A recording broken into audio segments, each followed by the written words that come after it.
Do women hate men? Let's go back to Newton's third law. For every action, there is an equal and opposite reaction. That is absolutely amazing.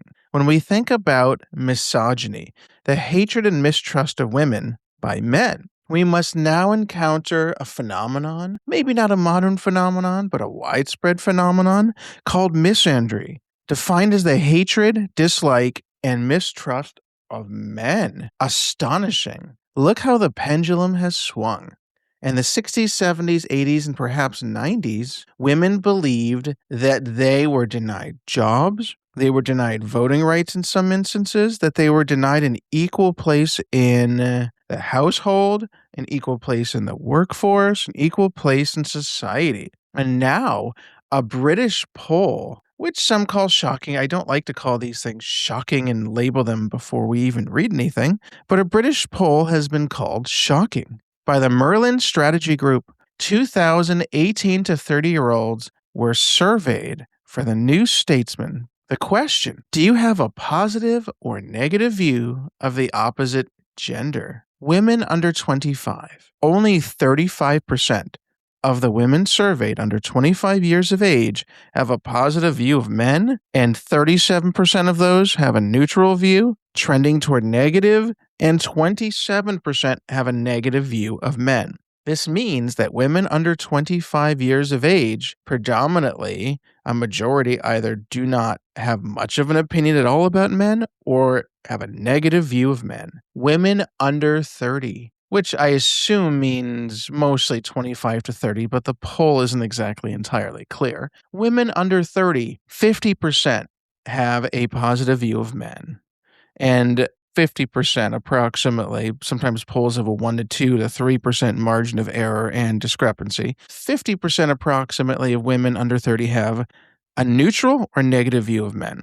That's 50-50. Men under 30, 72% have a favorable view of women, and only 7% have a negative. Look at the discrepancy there. Essentially, a majority of women, or an equivalency rather, of women 30 and under, half and half, have a positive versus a neutral or negative view of men.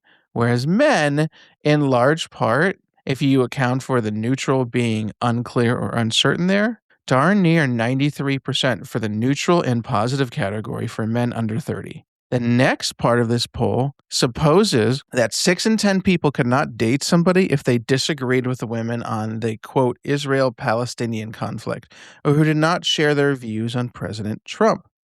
74% of young women claim that it might be difficult to date somebody with a different viewpoint on social justice. Quote, more young women in the United Kingdom are in the workforce full-time than young men, with average young men earning 9% more than the average young man.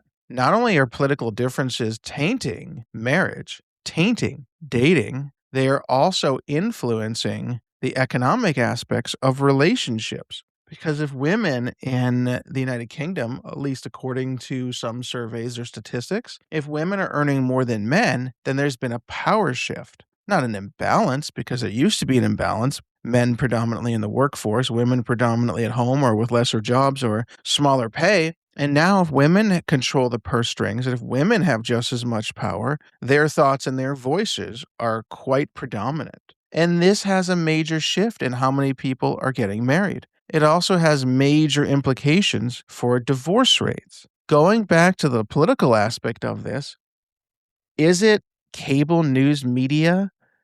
Is it newspapers? Is it universities that are creating these rifts in the opinions of men and women about one another? When we complain about declining birth rates, among other things, maybe there's something to be said for this antagonism between men and women. Has it always existed? Is it existing more now because there's more opportunity for it to exist? Is that bear being poked? Is that fire being stoked? We have to think about a lot of these things. If you are seeking to date somebody and they express different opinions than you and you are a man, do you really care that much? Is that first and foremost on your mind? Surveys indicate it is first and foremost on the minds of women. Quote, I don't care for them. They're not bad people, but they refuse to call out their friends who make other girls uncomfortable. A young woman named Ruby told the outlet referring to men, they'll laugh at jokes that are sexist, racist, and homophobic. Okay, some jokes really are sexist, racist, and homophobic, but what happens if somebody's told that if you say anything, if you make any joke, it's sexist, racist, or homophobic, even without thinking about the joke, its content, its cultural relevance, or whether or not it's even a funny joke, because people like to make jokes. Are we saying that men like to make jokes and that women view all jokes as sexist, racist, and homophobic? This is problematic. What are people supposed to talk about when they're starting a relationship?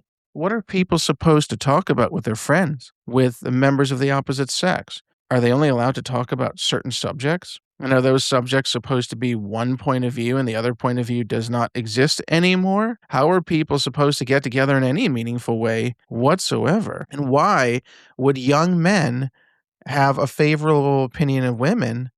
I don't necessarily know that means they want to start a family and get married, but why would they have a favorable view of women, but women have a largely unfavorable view of men?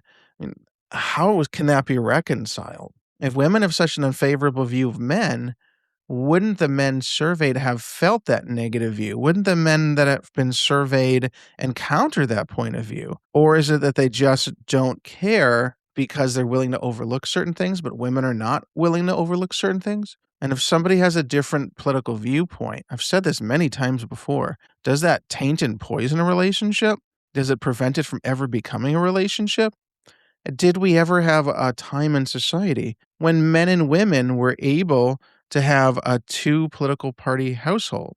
Does every household where there's a family now have to be the same politics always at the same time? Otherwise, there's some sort of guaranteed antagonism. There's some sort of guaranteed disruption in that relationship or marriage, which ends in divorce. Politics is not just mainstream, it's in households. Politics and how people are being taught to think about members of the opposite gender is truly a profound subject. And I would venture that it's a destructive subject and one which may have an even worse and more harsh impact than many people anticipate.